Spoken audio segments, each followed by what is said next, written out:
ಈ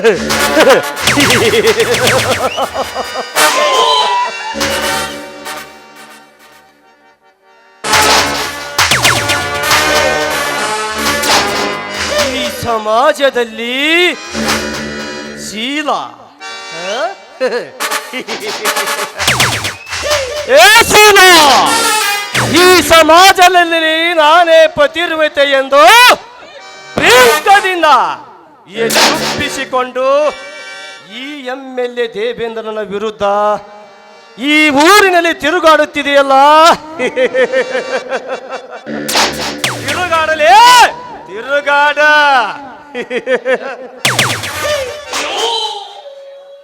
ಶೀಲಾ, ಕಾದ ಕಬ್ಬಿನ ಅದನ್ನು ಹೇಗೆ ಬಗ್ಗಿಸಬೇಕೆಂಬುದು ನನಗೆ ಚೆನ್ನಾಗಿ ಗೊತ್ತು ಇದೆ.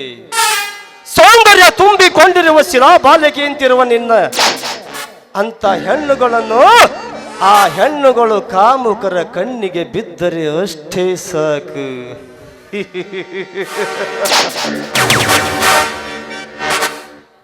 ಅವರ ಕತೆ ಅಲ್ಲೇ ಫಿನಿಶ್ ಆಗಿ ಹೋಗುತ್ತದೆ. ಶೀಲಾ, ನಿನ್ನ ಶೀಲವನ್ನು ಸೂರೆಗೈದು ನಿನ್ನ ಗರತಿತನದ ಗೂಡಿಗೆ ನನ್ನ ಕಾಮವೆಂಬ ಬೆಂಕಿಯನ್ನು ಹಚ್ಚದಿದ್ದರೆ ನನ್ನ ಹೆಸರು ಮೂರು ಲೋಕದ ಗಂಡರ ಗಂಡ ಎನಿಸಿಕೊಂಡಿರುವ ಈ MLA ದೇವೇಂದ್ರನ ಅಲ್ಲಲೇ. ಲೇ ರಾಮ, ತುಂಬಿದ ಮನೆಯ ನಿನ್ನ ಸಂಸಾರವನ್ನು ಮನೆಯೊಂದು ಮೂರು ಬಾಗಿಲು ಮಾಡಿದಾಗಲೇ ನನ್ನ ಸೇಡಿನ ಕ್ರಾಂತಿಗೆ ಒಂದು ಮುಕ್ತಾಯ ಹಾಡುವುದು. ರಾಮ, ನಿನ್ನ ತಮ್ಮ ಸಾಗರ ನನ್ನಲ್ಲಿ ಗಾಳಕ್ಕೆ ಸಿಕ್ಕಂತೆ ಮೀನು ಸಿಕ್ಕಂತೆ ಬಂದು ನನ್ನ ಬಂಧನದಲ್ಲಿ ಸಿಲುಕಿಕೊಂಡಿದ್ದಾನೆ ನಿನ್ನ ತಮ್ಮ ಸಾಗರ.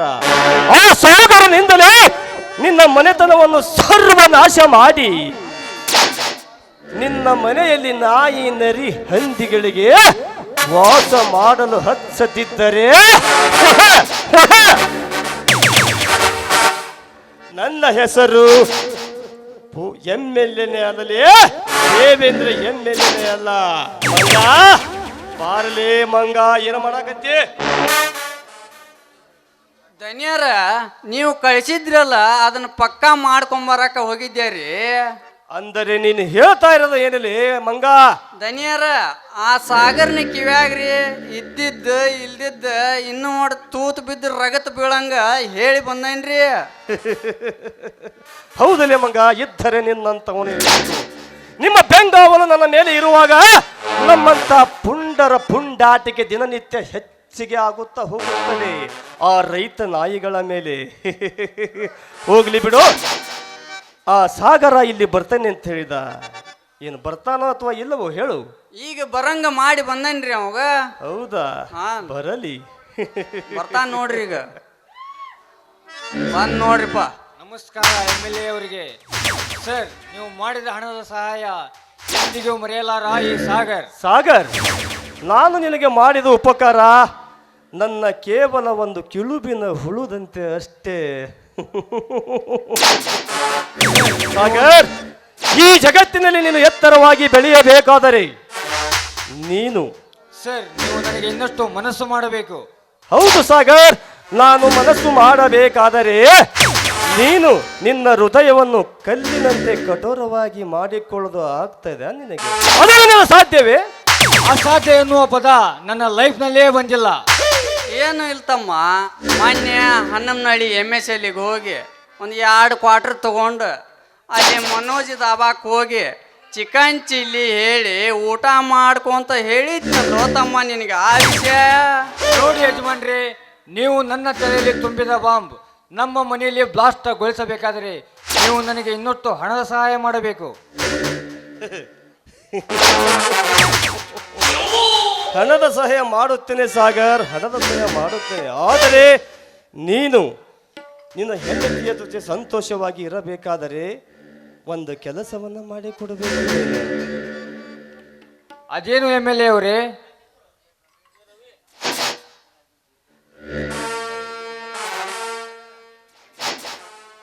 ಏನು ಇಲ್ತಮ್ಮ,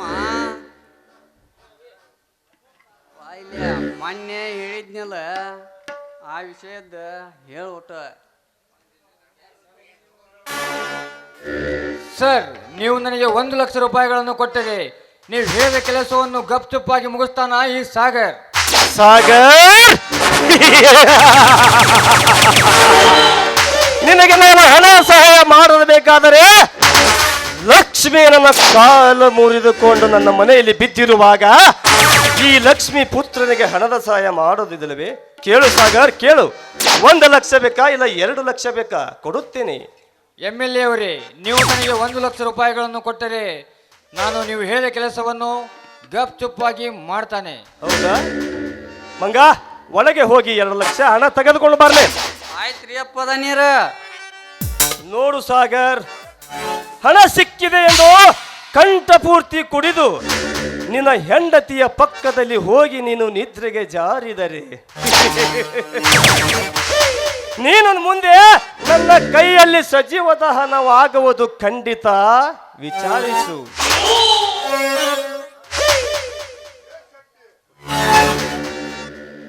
ತೋರ್ಪ ಸಾಗರ, ಬಾರೋ ಇಲ್ಲಿ. ಅವಾಗ ಎಲ್ಲೇ ಬರ್ತೈತಿ ಎಲ್ಲೇ ಹೊಕ್ಕೈತಿ. ನಮ್ಮ ನಿಮ್ಮಂಥವ್ರ ಜೀವನ ನಡಿಬೇಕಾದ್ರೆ ಕತ್ರಿ ಕೆಲಸ ಒಟ್ಟು ಮಾಡ್ಬೇಕು, ಇಲ್ಲ ಅಂದ್ರೆ ನಡೆಯಂಗಿಲ್ಲ. ಇದ್ರಾಗ 2,00,000 ರೂಪಾಯಿ ಐತಿ, ತಗೋದನ್ನ. MLA ಅವರೇ, ನಾಳೆಯಿಂದಲೇ ನಮ್ಮ ಮನೆಯಲ್ಲಿ ಕದನದ ಕೋಲಾಹಲ ಬರುತ್ತೇನೆ.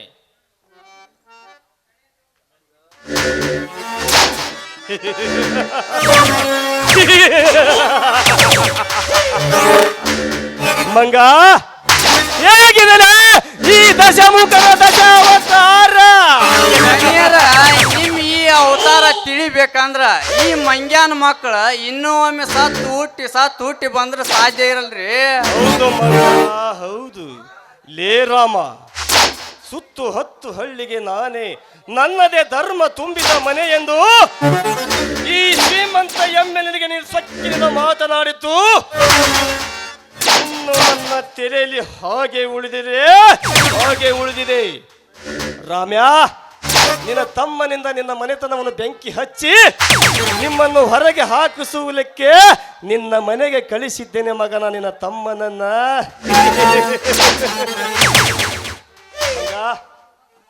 ನಡೆ ಹೋಗೋಣ. ಯಾವುದರ ಒಂದು ಕ್ಲಬ್ಬಿಗೆ ಹೋಗಿ ಈ ಸಂತೋಷವನ್ನ ಹಂಚಿಕೊಳ್ಳೋಣ. ನಡೆ ಹೋಗೋಣ. ನಡ್ರಿಯಪ್ಪ, ನನಗೆ ಯಾಕ ಮೈ ಬಾರ್ ಆದಂಗ ಐತಿ. ನಡ್ರಿ ಹೋಗೋಣ.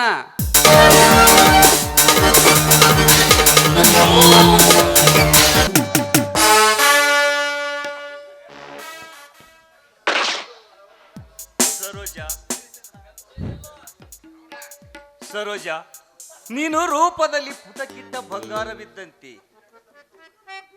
ನನ್ನ ಕಣ್ಣಿನ ಅಂಚಿನ ತುಂಬೆಲ್ಲ ನಿನ್ನ ಸೌಂದರ್ಯವೇ ತುಂಬಿಕೊಂಡಿರುವಾಗ ಹೇಗೆ ಮರೆಯಲಿ ಸರೋಜ, ಹೇಗೆ ಮರೆಯಲಿ?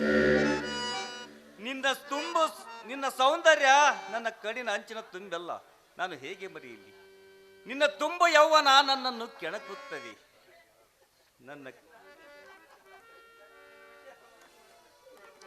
ನಿನ್ನ ಮನಮೋಹಕ ತುಟಿಗಳು ನನ್ನನ್ನು ಅಣಕಿಸುತ್ತವೆ. ಮೀನಿನಂತ ನಿನ್ನ ಕಣ್ಣುಗಳು ನನ್ನನ್ನು ಚುಚ್ಚಿ ಚುಚ್ಚಿ ಕೊಲ್ಲುತ್ತಿವೆ. ಬಾ ಸರೋಜ, ಬಾ. ಈ ನಿನ್ನ ಹುಚ್ಚು ಪ್ರೇಮಿಯ ಕ್ರೀಡಾಂಗಣದಲ್ಲಿ ಪ್ರೇಮದ ಕ್ರೀಡೆಯನ್ನು ಆಡು. ಬಾ ಸರೋಜ, ಆಡು ಬಾ.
ಸಮಾಚಾರ? ಬಾ ರಾಮು ಬಾ.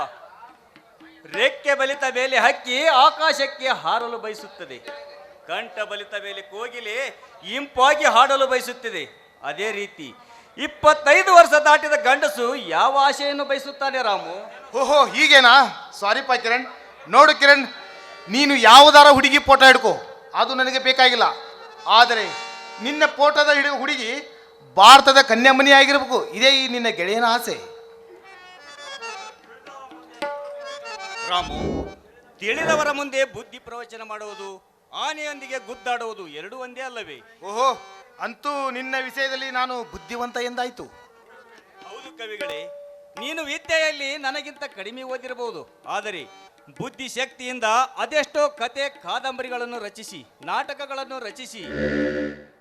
ನೋಡು ಕಿರಣ್, ನನ್ನದೇನಿದೆಯೋ ಎಲ್ಲ ಆ ಗದಗಿನ ಪುಟ್ಟರಾಜನ ಅಪ್ಪನವರ ಆಶೀರ್ವಾದ ಮತ್ತು ನಮ್ಮೂರಿನ ಹುತ್ತ ಮಲ್ಲೇಶ್ವರ ಪ್ರೇರಣವೆಂಬ ಬುದ್ಧಿಯನ್ನು ನನ್ನ ಮಸ್ತಕದಲ್ಲಿ ತುಂಬಿರುವಾಗ, ಪೆನ್ ಎಂಬ ಖಡ್ಗದಿಂದ, ಧರ್ಮ ಎಂಬ ಮಸಿಗಿಂದ, ನ್ಯಾಯ ಎಂಬ ಬಿಳಿ ಹಾಳೆಯಲ್ಲಿ ಈ ಸಮಾಜವನ್ನು ಸುಧಾರಣೆ ಮಾಡ್ತಾ ಇದ್ದೇನೆ ಅಷ್ಟೇ, ಬಿಟ್ಟರೆ ಬೇರೆ ಏನಿಲ್ಲ.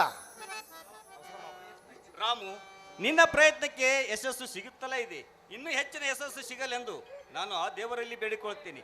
ನಾನು ನಿನ್ನ ಜೊತೆ ಮಾತನಾಡ್ತಾ ನಿಂತರೆ ನನ್ನ ಡ್ಯೂಟಿ ಹಳ್ಳ ಹಿಡಿಯುವುದು ಗ್ಯಾರಂಟಿ. ನಾನಿಂದ ಬರಲೇ? ನಿಲ್ಲು ಕಿರಣ್, ಈ ಗೆಳೆಯನದೊಂದು ಮಾತು ಕೇಳು. ನೋಡು ಕಿರಣ್, ನೀನು ಪ್ರೀತಿಸುವ ಹುಡುಗಿ ಒಳ್ಳೆಯ ಮನೆತನದ ಒಳಗಿರಬೇಕು. ಅಷ್ಟೇ ಅಲ್ಲ ಕಿರಣ್, ರೂಪದಲ್ಲಿ ರಂಬೆ ಊರ್ವಸೆ ಮೀನಿಕೆಯನ್ನು ಮೀರುವಂತವಳಿರಬೇಕು. ನೋಡಪ್ಪ ಕಿರಣ್, ನಿನ್ನ ಬಾಳೆಂಬ ಚಕ್ಕಡಿಯ ಗಾಲಿಯ ಕೀಲವಾಗಿ ನಿನ್ನ ಚಕ್ಕಡಿ ಬೀಳದಂತೆ ನೋಡಿಕೊಂಡು ಹೋಗುವ ಒಂದು ಹೆಣ್ಣಾದರೆ ಸಾಕು. ಈ ನಿನ್ನ ಗೆಳೆಯನ ಆಸೆ. ಆಯ್ತು ರಾಮು, ಗೆಳೆಯನ ಆಸೆ ನೆರವೇರಲೆಂದು ನಾ ದೇವರಲ್ಲಿ ಬೇಡಿಕೊಳ್ಳುತ್ತೇನೆ. ನಾನಿನ್ನು ಬರಲೇ? ಓಕೆ, ಬಾಯ್.